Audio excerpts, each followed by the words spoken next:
Welcome. You've got digital folklore. Previously on Digital Folklore. You have full internet access in your head now? Yeah, I think so. Digby, do not download an old version of LimeWire into your brain. There's no real Goncharov, right? The Meme Enthusiast MEMExpo. If we buy everything here, you come to the presentation with us? We have a deal. It's just one download. If it seems sketchy, I'll just stop.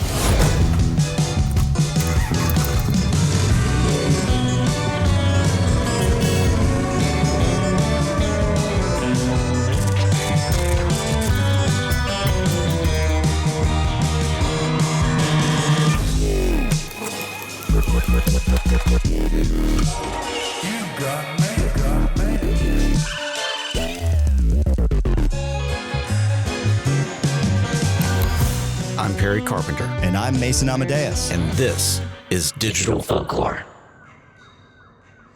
Okay, bear with me. All of this is important. I know you remember how this story started, with me driving the van off of a cliff. And I do promise we're going to get there. I need you to see things progress the same way that I did. We've all been in these situations where we know that somebody is acting completely out of character. They did something rash or nonsensical or seemingly irrational, but often you don't have the same set of information that they have, or the same interpretation of that information. In the mid-1950s, a guy by the name of Leon Festinger originated the theory of cognitive dissonance. He did a lot of early work in studying social psychology, specifically the formation of folk groups based on physical proximity. He also personally infiltrated a doomsday cult. But I'm getting sidetracked there. In describing cognitive dissonance, Festinger proposed that human beings have a need for internal logical consistency. Effects must have causes. Everything happens for a reason. If this, then that. If A, then B. And when that breaks down, it causes us stress. If something doesn't make logical sense, we will find any reason that we can to make it make sense. Whether that means searching for whatever you can find that will confirm whatever you want to believe, or by adding more steps, inventing reasons and justifications to build a bridge of logic that will make it all consistent again. We see this in conspiracy theories and misinformation, but also in smaller ways in our day-to-day lives. If you've ever left a dish in the sink because you didn't want to wash it and then thought, or maybe even said out loud, "That's okay, that one just needs to soak for a little bit." Even that is a tiny example of cognitive dissonance. It's uncomfortable when our actions don't align with our beliefs, or when our beliefs don't align with reality, but you can't undo your actions. And reality is notoriously hard to change. It's much easier to find or invent a reason that it all makes sense. We crave logical consistency. That is not the same thing as craving the truth. So, in order for you to really understand why I made the choice to drive our van off the cliff, I need you to see all of the individual links in my chain of logic. If anything, this is a story of trying to discern between deception and delusion, with varying degrees of success. Our expedition to MEMExpo had gone surprisingly well, especially given how little sleep we had had. The ride back was uneventful, with the only exception being that Mason and I watched the entirety of the movie Shazam starring Sinbad. If I'm totally honest, it was pretty mid. Granted, I was mostly listening to it, not watching. Safety first, kids, but still. We returned to our respective houses and each took the remainder of the weekend to rest and recuperate. Monday rolls around and I get a call from an exhausted-sounding Mason.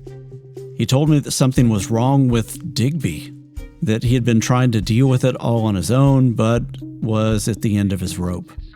I asked him to elaborate, and he just said, "It's too much to explain over the phone." He's been acting weird ever since I got back. I'm kind of at a loss for what to do, but I figured maybe you would have an idea or know someone who could help. I was a bit confused as to why Mason thought I would have any idea how to help with a raccoon-specific problem, but I grabbed my laptop, hopped into the van, and made my way over to the studio. Opening the door, I was greeted by a strangely tense, yet extremely cartoonish scene. Digby and Mason sat silently at opposite ends of a table. Strewn across it were countless printed out screenshots of various social media sites and memes and photos of people that I both recognized and didn't, and behind both of them was this set of freestanding whiteboards. I had purchased them for digital folklore, but they were now plastered with illegible scribbles and tied together in this intricate web of red marker lines and ribbons. Digby looked as though he had been run through a washing machine. He's wide-eyed, looked like he hadn't slept in weeks. He was harried, his furry little hands were riffling through pages on the table over and over and over again. Mason, on the other hand, looked like he was on the verge of actually putting Digby into the washing machine. His 1,000-yard glare was only broken by the exaggerated twitching of his lower eyelids. I kinda just wanted to leave. But before I could, Mason piped up. He didn't even look at me. He just said, Digby has a new hobby. It's not a hobby. I might be on the verge of blowing the whistle on the biggest threat society has seen in the last century. It starts with the cat. I couldn't follow most of it. Well, any of it really, but I did understand now why Mason thought I might be able to help. Digby had fallen deep, and I mean very deep, into a conspiracy rabbit hole so convoluted that it felt like somebody had trained ChatGPT on Truth Social mixed with our conspiracy and 4chan and 8kun and maybe just a little bit of transcendental poetry for the fun of it. I tried to gently steer Digby's rambling into a direction that might clue me in into where all this started, but all I was able to glean was that the quote-unquote pipeline begins with Halloween candy that's been laced with pharmaceuticals, and apparently this year is the year of activation. And I'm pretty sure that at some point he even mentioned mind-reading clowns. I kept prodding him for details about each of these weird and wild claims, and he was happy to give those details, but anytime I challenged him, I was met with the phrase, Do your own research. What Digby wasn't aware of is that I happen to know the world's foremost expert on Halloween candy panics. Literally. His name is Joel Best, and he's been specifically studying Halloween candy panics since the 1980s. And actually, his research goes all the way back to the 1950s. So, Mason and I gave him a call. I'm Joel Best. I'm a professor of sociology and criminal justice at the University of Delaware, and I study social problems. If you were to, given the weird research that you do and the, cross-domain subjects between criminal justice and folklore and everything else, if you can kind of give an idea of how long you've been doing this and what made this an interesting thing to study, and then we can get into that broad question. Yeah. Okay. When I was in graduate school, when I started out and I entered graduate school in 1967, I thought that I was going to study deviant behavior. And one of the things that I did was I started reading a lot of autobiographies of thieves and drug addicts and people like that. And one of the things that struck me about these books, these accounts, was that these people all had reasons. Okay, they didn't necessarily have what you'd think of as good reasons, but they could explain to you why they were stealing, and they could explain to you why they were using drugs, and so on and so forth. And this was right around the time that there was a lot of news really picking up about people giving contaminated treats to trick-or-treaters. And I thought, I cannot imagine the reason that anybody would do this. What's the point of doing this? And, I started saying to friends, I don't think this is real. And my friends were just outraged. Of course it's real. Everybody knows it's real. How can you say that? So I shut up and I started teaching, and I would say this to my students, and they were the same thing. Of course it's real. Mm-hmm. It's got to be real. So I thought, there must be a way to study this. And you cannot prove a negative, of course. But what I could do was I could look at press coverage. And in those days, the New York Times had this great big thick annual volume, which was an index. Okay. And it was very thorough. You could find 1 and 2 sentence stories indexed in this annual volume. So I started, I just got out 25 years of the annual index, and I went back, and at that point it was back to 1958, and I looked up Halloween, what was in the New York Times, and there weren't any stories. And then somebody said, well, that's the New York Times, not a very good sample. So I thought, okay, I'll look at. And the reason the New York Times was low-hanging fruit, because it had this book, that was in the library. You just go and do it. And I thought, okay, this could be a real pain in the neck. But I got microfilm copies of November 1st, 2nd, and 3rd for every year going back to 1958 for the LA Times and the Chicago Tribune. And I just paged through every issue of the papers on the theory that if you had a contaminated treat on Halloween, it would make the newspaper within 3 days. Okay. Mm-hmm. And the point was that when I was all done, I couldn't find any evidence that any child had been killed or seriously hurt by a contaminated treat picked up in the course of trick-or-treating. Now, there is the case of Ronald O'Brien. Okay. And this case received, I think, front page coverage in all 3 of the newspapers. Okay. And these were, just to explain why these 3 newspapers, these were the 3 largest metropolitan areas at that time. So I kind of figured that I had, a sort of, national window on news coverage. O'Brien was this guy who decided that he could poison his son. And he could do this because if he put poison in their Halloween candy, the police were swamped with all these cases, of children being poisoned. And so they would never suspect him. It would be a perfect crime. Now, he never copped to this, but he, took out a life insurance policy on his son. He purchased some poison. He put the poison in a big pixie stick. He got a great big pixie stick and put the poison in there and gave it to his son when they started to go trick-or-treat. They went around to the other houses. And then they came back home, and he did something like say to his son, okay, now you can have 1 piece of candy tonight. What do you want? I bet it's going to be that pixie stick, And the kid ate the pixie stick, was poisoned, died. He called the police, horrified. The police came out. They alerted all the people in Houston that there was a maniac loose, et cetera, et cetera, et cetera. They took this seriously. In a sense, this worked. And then after a couple of days, the police realized that there weren't any other kids that had poisoned pixie sticks.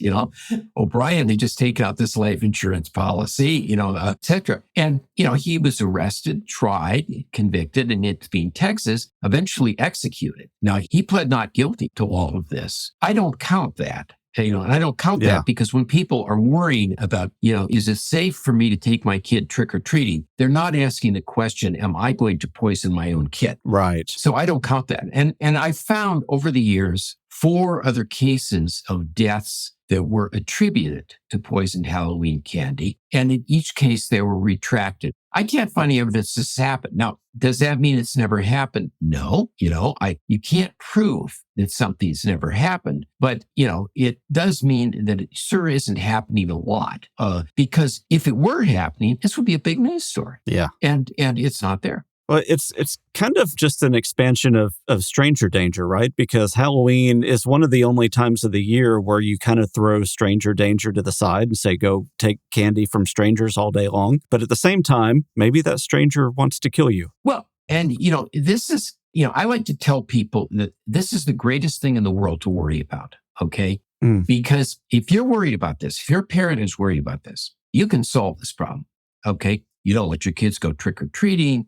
You go with them when they trick or treat. You only go to the houses of people that you know. You inspect all the treats. You take them trunk or treating at the church. You go trick or treating at the mall. There's all kinds of things. And then November 1st, you wake up, the family's gathered around the breakfast table, and you count noses, and everybody's still there. And you say, oh, we don't have to worry about that for the 364 days. Now, this is a story. There's somebody in your neighborhood who's so crazy, they will poison little children at random, but they're so tightly wrapped, they only do it one night a year. Right.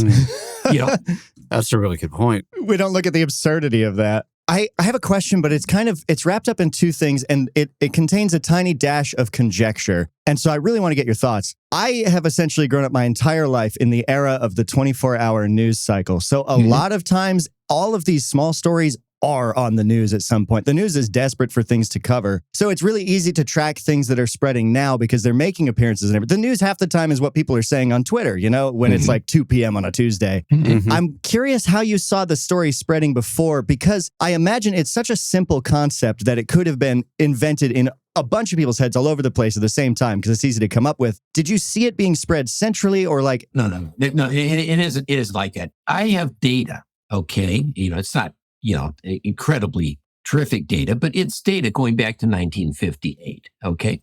I think there was one year when reports hit double digits and this would have been, like 10 or 11 incidents. You can look this up. I have a website or a thing in my university's archives called Halloween Sadism: the evidence. And you can look at the table. Okay. And most years there's 2, 3, something like that, cases that I've counted. Now, what is a case? A case is when you are told, here's a town where there's a contaminated treat, and this is the nature of the contamination. There was a razor blade and an apple in Little Rock, Arkansas. That's a case. And there just aren't very many of them.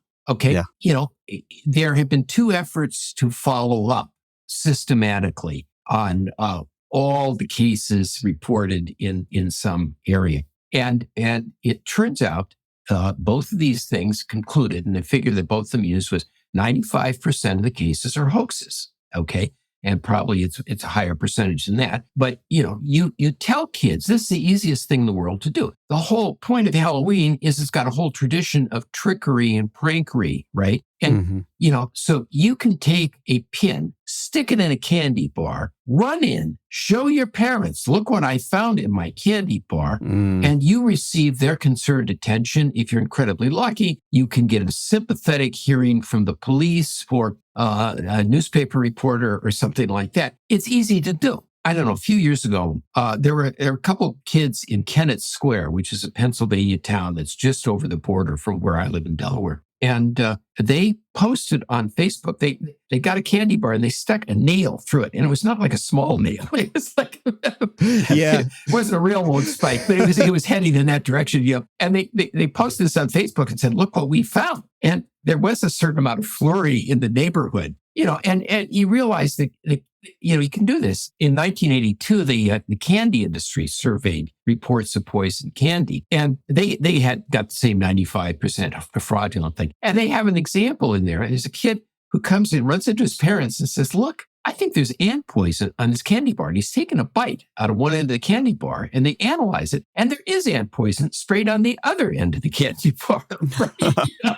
So, he did not have the courage of his own convictions, and, right. And, so it's so easy to perpetrate this. And there's really nothing there. And when the police do take it seriously, they look around, and first thing you do is warn other people that, check your kids' treats. And then, and nobody reports anything. And then they go back and they interviewed these kids in Jennett Square, and they said, really, and they said, well, we were joking. It isn't that there's a big thing. There isn't. You can't blame the media for this. The media does not stir this up. There are no reports. They're incredibly localized, and they're always these things, somebody found glass in a cookie or, something like that. It's just not a big news story. If the media does something, what they do is they publish a list of Halloween safety tips, and they're, the National Safety Council, the American Council for Safety, or whatever it is, will publish a list and they'll say, here are the tips for a safe Halloween. Don't let your kid wear an all black costume. Make sure they can see through their mask. Don't let them carry an open flame. And check your kids' treats. Okay, that's the panic spreading that's going on. You would be the only person perhaps in the world who would know this. Have you found any empirical information about where the idea started or how the idea was spreading in the beginning? No. Sylvia Grider, who's a folklorist who's even older than I am, told me that when she was a little girl, she heard stories about people heating pennies on a skillet and then pouring the red hot pennies into the outstretched hands of trick-or-treaters. Oh, wow. And I did find there was a story in the New York Times in the early 1950s. This is outside my sample. I looked up, pennies and Halloween, and I did find a report of something like this, and I don't even remember if it was, people are worried about this or if it actually happened. But trick-or-treating is not as old as you think it is, okay?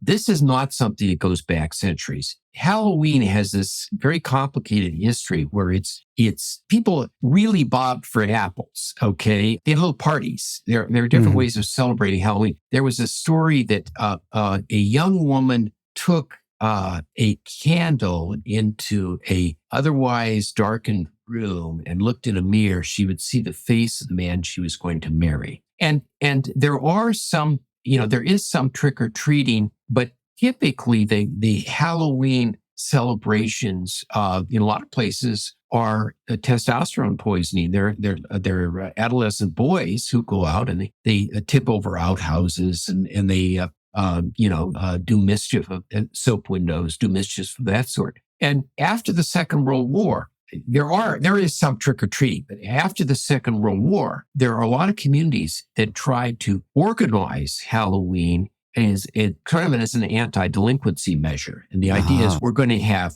this night, people are going to go out in costumes. You can go from door to door. People can give the kids treats, et cetera, et cetera, et cetera. And Halloween becomes, instead of the kind of adolescence, it's kind of middle school age trouble making that it used to be, it becomes increasingly the province of younger kids, okay, who are dressed up by their parents and taken around and celebrated. One thing I should say is Halloween is dangerous, okay? There is research on this, and emergency room admissions for children, I think this is right, are greater on Halloween, or Halloween is the second most dangerous holiday, something like that. So, there actually are a fair number of cases, but, this is a night when you send tens of millions of kids out into the dark, okay? And they get hit by cars.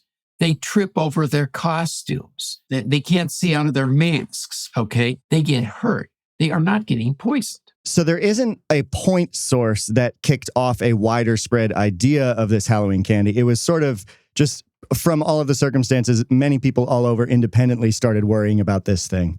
Yeah, I think Perry's right. I think that you go out into the, you go out and see a lot of strangers. So you're having more contact with strangers. I mean, that's why we have this terrible crime wave in the mall. You've got all these child abductions in the mall and people hiding, beneath cars and grabbing ankles, and all this stuff happens at the mall. And why does it happen in the mall? It's because, the Grimm brothers, people used to go into the forest, and you go into the forest and you meet a talking wolf, or you'd meet three bears, or whatever it was. And in the good old days, going into the forest was on the edge of town, and it was kind of dangerous to go into the forest. You didn't know what was going to happen there. Today, if we go into the forest, we're on the nature trail, and it's it isn't something that we do, but we go to the mall, and the mall is the place where everybody's there.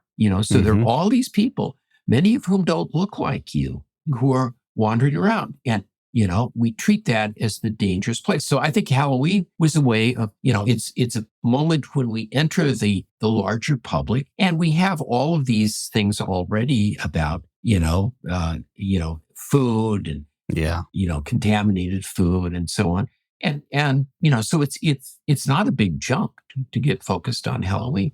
That's interesting. And I think that the Halloween Candy Panic interests me. And I know that like a lot of contemporary legends are like this, but the sort of collaborative expansion and world building of the idea of how all this happens without any coordination or even communication between people, like the fact that this arose in so many places. And I feel like nowadays our communication methods are so unified that there's more collaboration in terms of how we evolve it. But it does expand, right? Because Joel, you were talking at the ISCLR meeting about the panic around the rainbow fentanyl and how that worked its way into the Halloween legend. I don't know that it expands so much as you have years, and the way that I'm measuring this now is not so much in my newspaper articles about Halloween sadism, but in interviews that I get, because this is a seasonal job. Every October, I wound up talking to people. And sometimes they will have something very specific. Typically, what they're just saying is,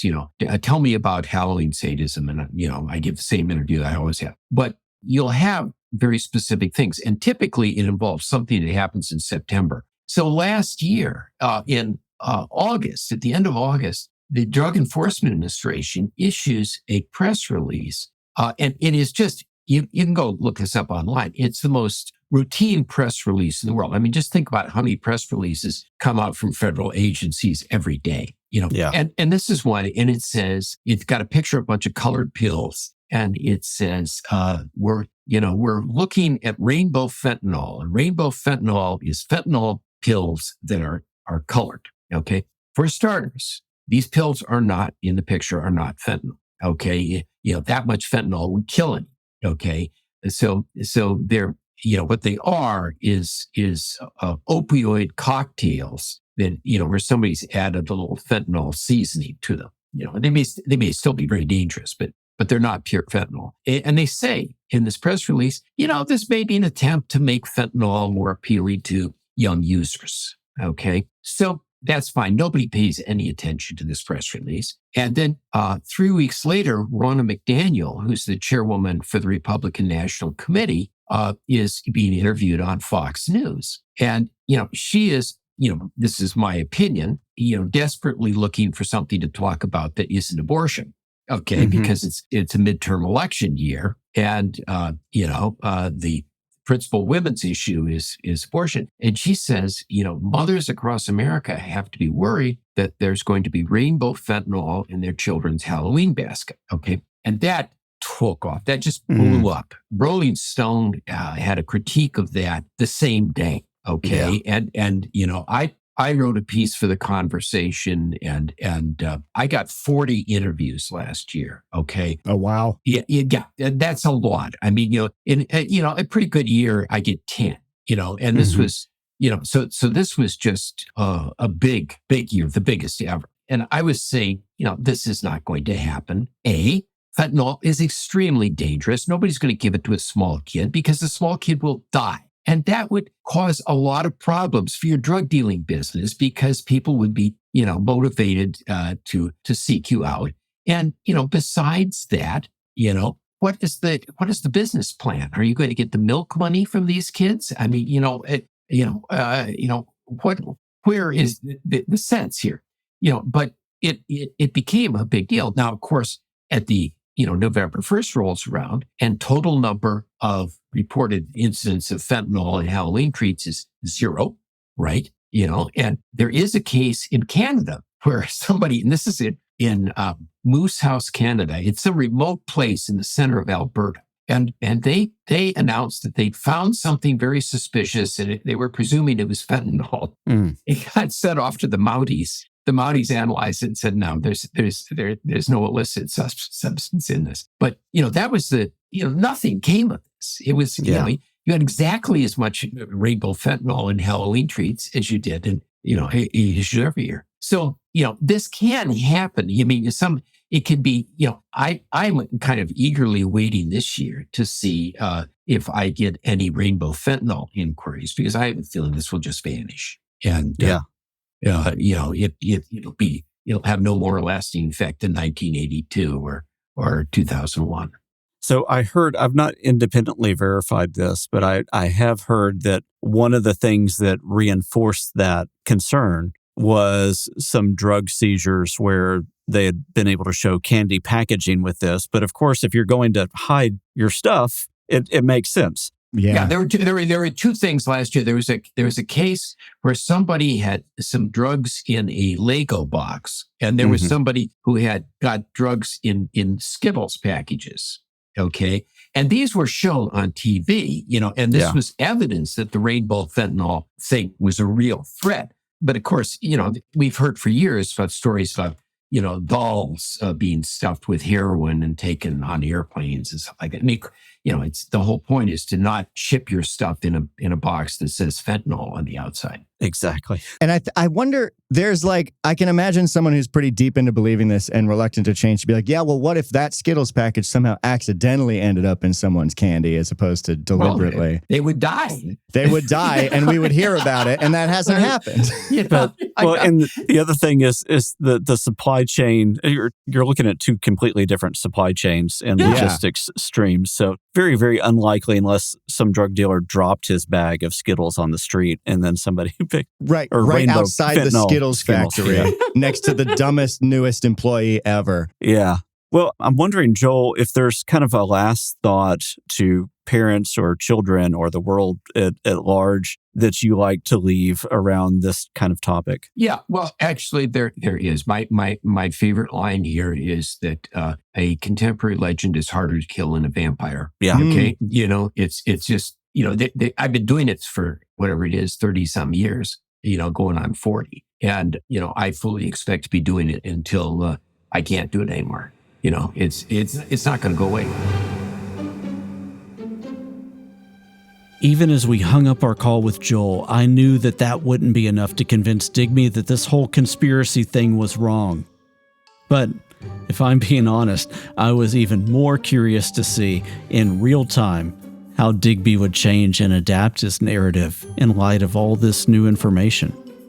He barely even blinked. It was almost impressive how immediately he crafted what seemed like this whole new set of watertight justifications and narratives for it.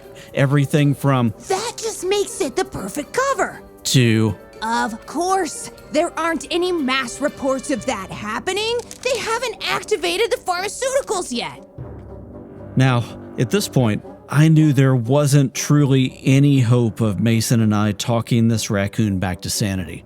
But selfishly, I felt like this whole debacle might make great fodder for an episode in the podcast. So, of course, I had to ask Digby. I really, really want to understand this. How does the activation process work? It's actually fascinating. Okay, so the way that they activate it is I have to based on admit, a I didn't see this part coming. To summarize it all, this shadowy group, which Digby had not yet discovered the name for, has been lacing Halloween candy with psychoactive compounds for the better part of a decade. These compounds, however, lie dormant in your system, undetectable, except by a very specific process that I won't get into, but sounded a lot like Reiki.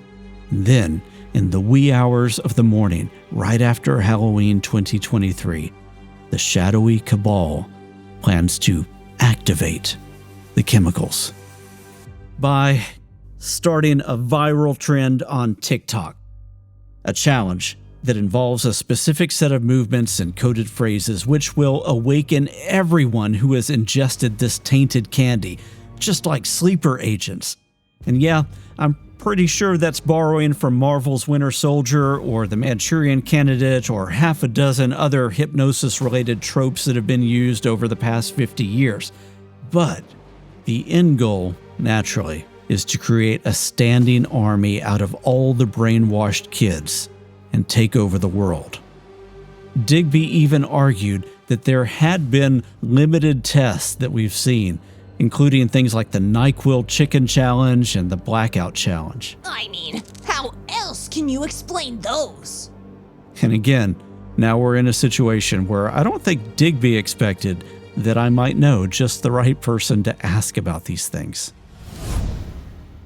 I'm Elizabeth Tucker, called Libby for short. My title is Distinguished Service Professor of English at Binghamton University. I've been here since 1977, so I've had a long teaching career. It's been a great joy to work with very intelligent and lively students of Binghamton University. And I go to American Folklore Society meetings most years, and also the International Society for Contemporary Legend Research. I've been active in both of them, and they've been important parts of my career as a folklorist. I started working on digital folklore in 2002 and was amazed that it was so easy to access right from my little study, right from my computer, and I've never stopped. So with the long career that you've had, and especially at a single university, I think that you've had a lot of chances to see the field of folklore emerge and mature in different ways, or definitely morph in different ways. I would love to get your perspective on when you saw this,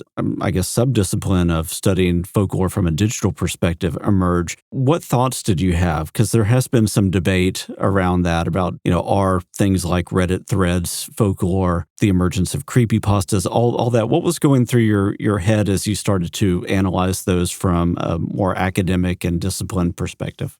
So that's a great question. I should mention that even before I started doing research that became published articles in the early 00s, I got to know digital folklore back when remember when it was still emerging on the pieces of paper with the little crinkled edges? Yeah. And students were playing D&D and other games online and having a wonderful time with it.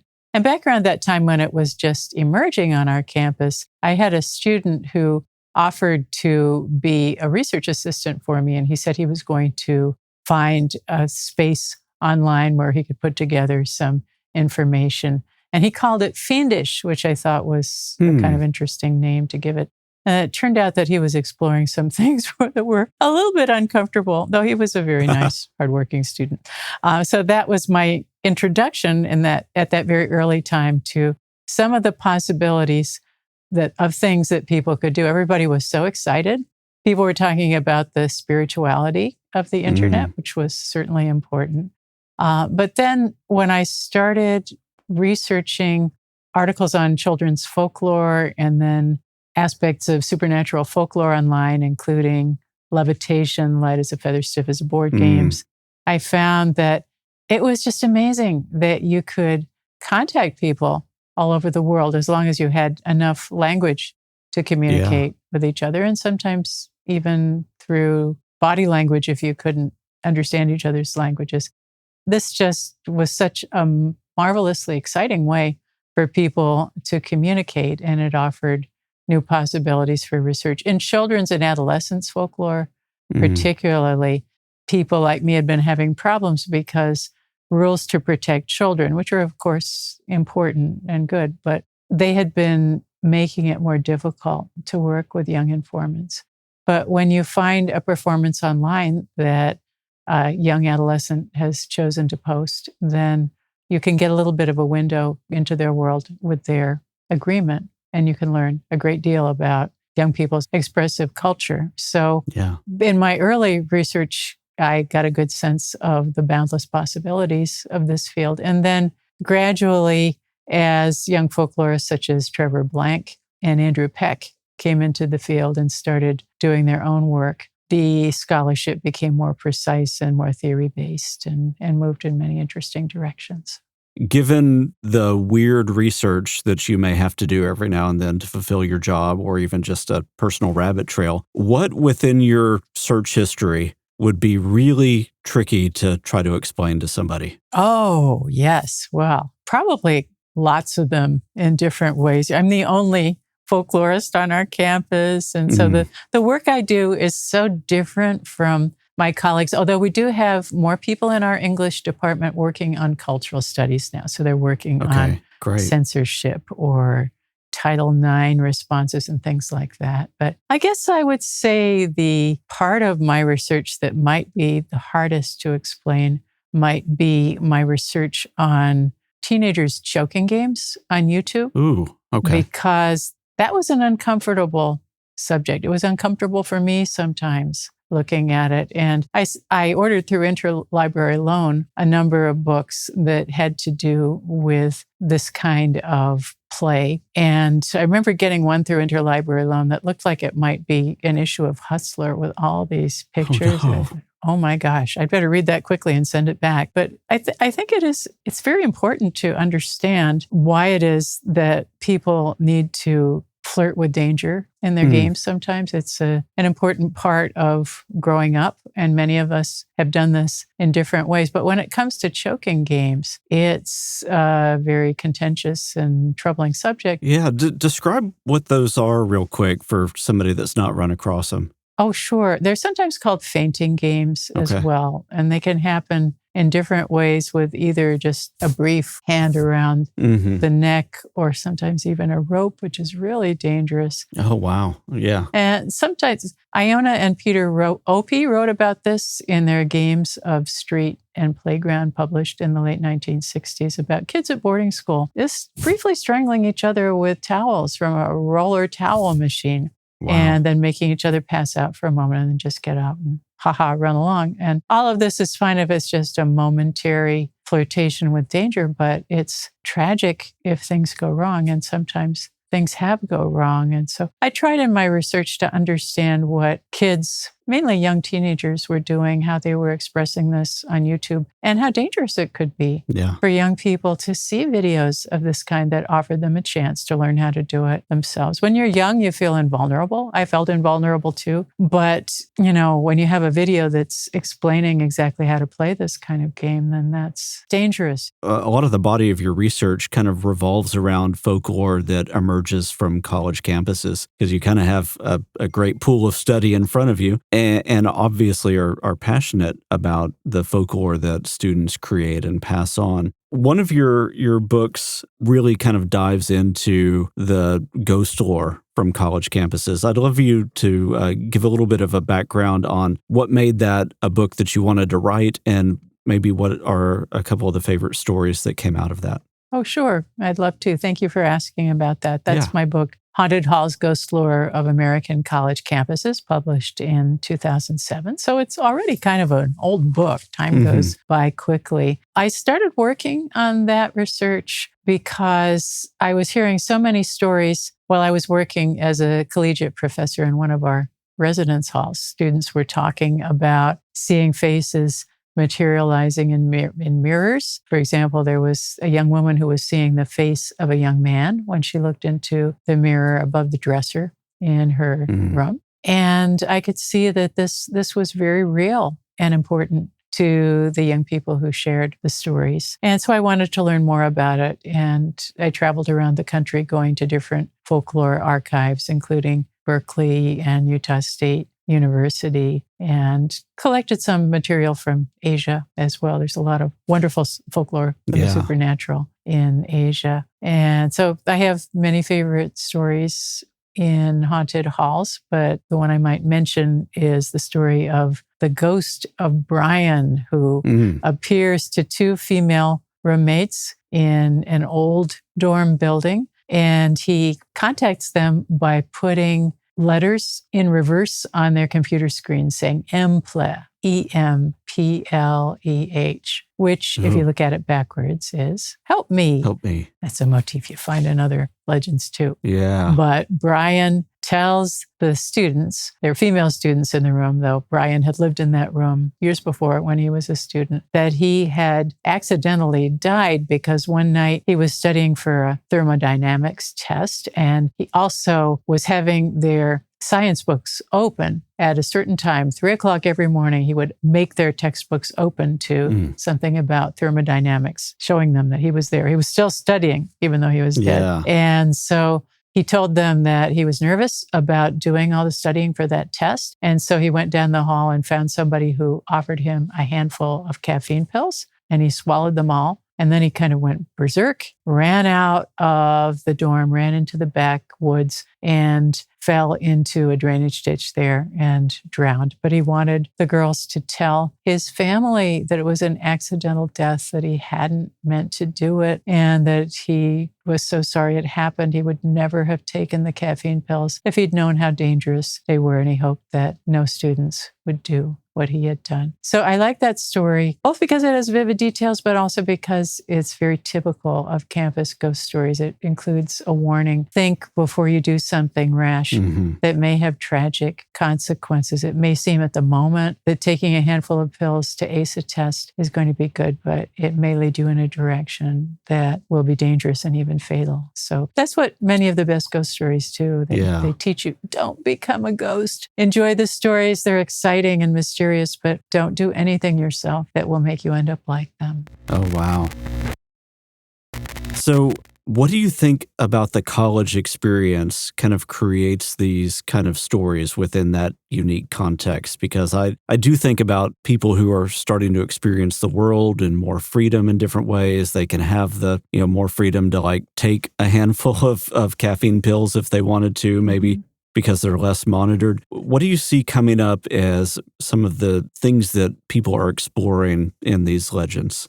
I think that on college campuses, one of the reasons why people come together so much is that most of them are from the same age group, though there's some of non-traditional age, which is great. And they have time to talk with each other. They're away from home. It's a little like going to summer camp, but in a much more massive and life-changing way. So I remember when I was in college, how thrilling it was to have time to talk with friends in the evening and even all night if you wanted to, just to stay up talking about your classes and your hopes for the future and what worried you and just all of those things. And so you bond and then you share stories that you've heard. And some of them may sound outrageous or sensational, but with legends, there's always that kernel of truth. There's something that has happened or that is very likely to happen that makes the story have at least the potential for belief. Now, you, if I remember correctly, you also collected a number of stories about COVID-related legends on college campuses. Can you talk about that for a little bit?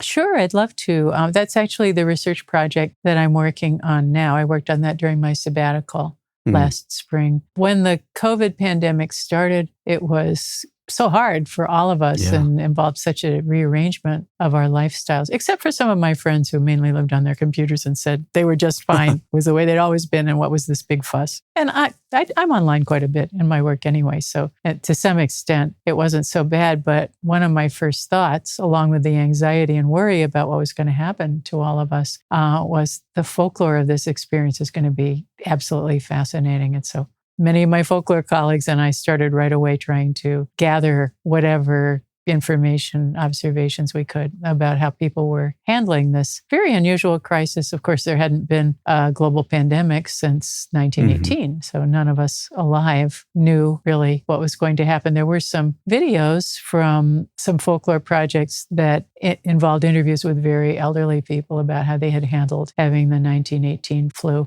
But I wanted to know how this pandemic was going to affect folklore of the supernatural, because I'd always found that students I'd known on our college campus and others tended to love ghost stories and tended to express in those stories many of the major issues of their lives, both things that worried them and things that made them joyful, things they hoped for. So I was eager to find how this might influence the stories that were told. I did find a version of The Vanishing Hitchhiker that developed very early in the pandemic on our own campus. The students talking to each other during the Safe Ride program, which it's one of the great programs on our campus that helps students get where they need to go at night. They don't need to walk, worry about being out alone, though our campus is very safe. And so some students were sharing with each other stories about a girl who had gone home for the weekend during the time that going home for the weekend was highly discouraged.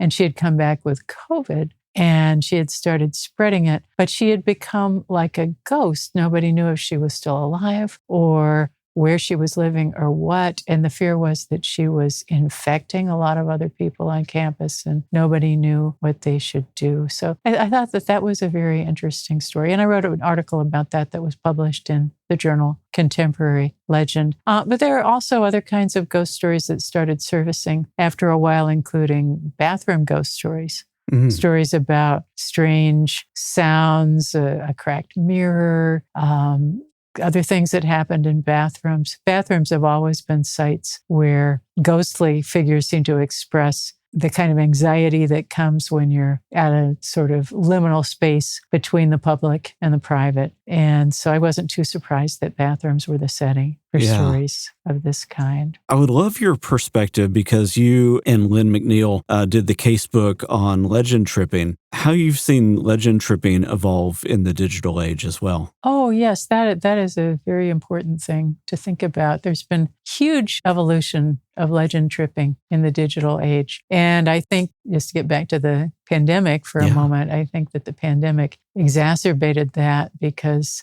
there weren't the kinds of physical chances for legend tripping that people were usually taking. And I did find in my classes where we talk about folklore of the supernatural that the pandemic had a depressive effect upon physical adventuring. People didn't feel safe going into unfamiliar spaces like abandoned hospitals or deserted houses. Some of those aren't safe to go to anyway. And I always tell my students they must be very careful above all. But yes, many of us enjoy spending a lot of time online. Many of us do that as part of our jobs. And so I think it's natural that we want to explore the possibilities for legend tripping in that way. There's a plethora of videos on YouTube that people make to help make it possible to visit a haunted place without actually going there. Mm-hmm. And there has been some theorizing about that. People have thought about whether a virtual legend trip really constitutes a full legend trip. I think it does. We just need to understand how it works and what it means to people. Do you also see things like some of the newer technologies around cell phones enabling different kinds of legend tripping? And I'm thinking back on kind of like the Pokemon Go, the augmented reality things that people are able to do, or maybe even in some of the newer ghost hunting, people saying that they have EMF readers on their phones and things like that. Do you see this blending of the digital and physical space? Oh, absolutely. The digital and physical spaces come together perfectly in a cell phone. And on my own cell phone, which I have with me constantly, like a little dog. Me too. Good.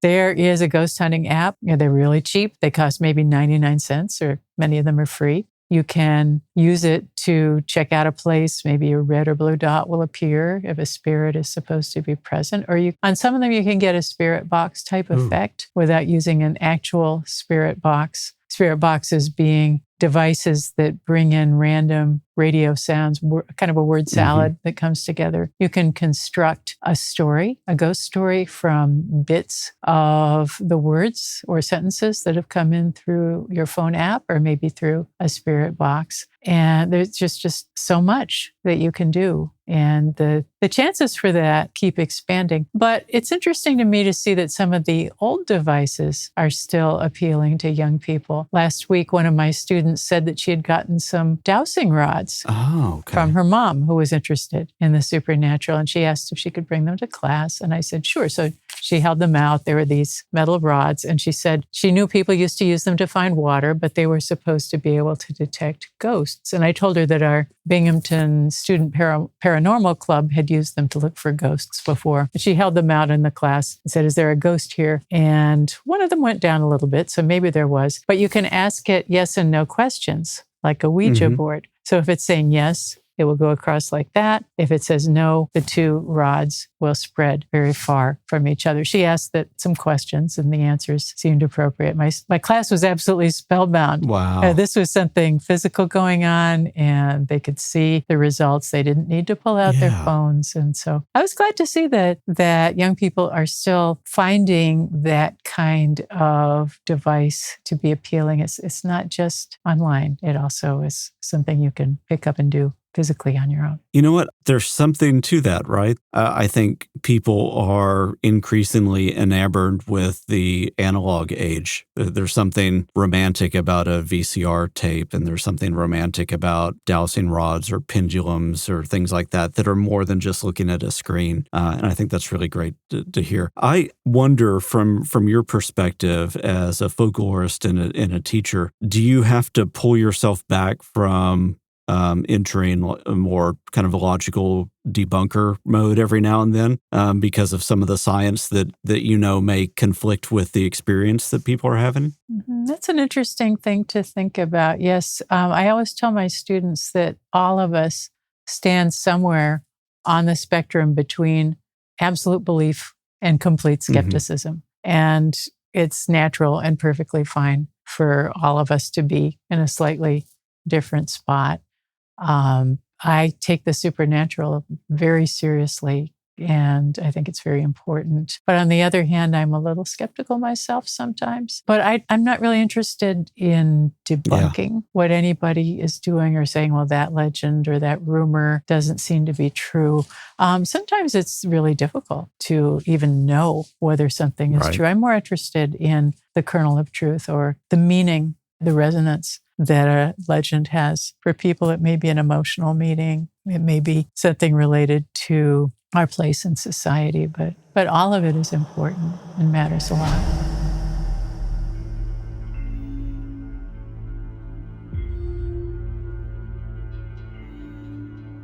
We really tried our best.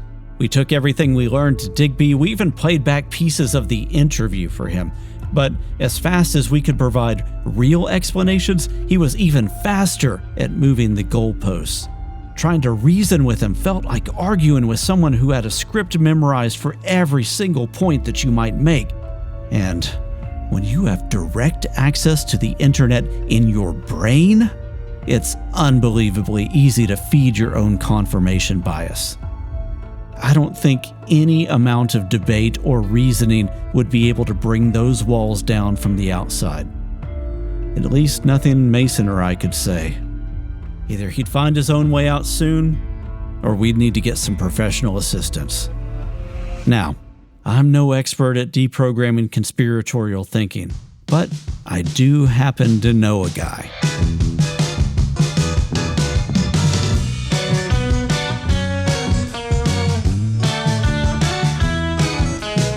Thanks for listening to Digital Folklore, and a special thanks to our guests, Joel Best and Libby Tucker. You can find links to their work in the show notes. Thank you also to Matthew Bliss of Blissery FM for stepping in with editing help for this episode. And thank you to Brooke Jennett for providing the voice of Digby. If you're not in our Discord server yet, go ahead and join. It's free. There's a link in the show notes to take you there. And if one of the reasons you haven't joined yet is because you have no idea what Discord is, it's kind of like a cool online private chat room where you can hang out with other fans of the show, as well as Mason and myself. It's totally free, and there's a great community there discussing folklore, sharing pictures of their pets, and generally having a good time. You'll fit right in. Digital Folklore is a production of Eighth Layer Media and can only exist with your support. So please tell a friend about the show. Thank you again for listening, and we'll see you soon.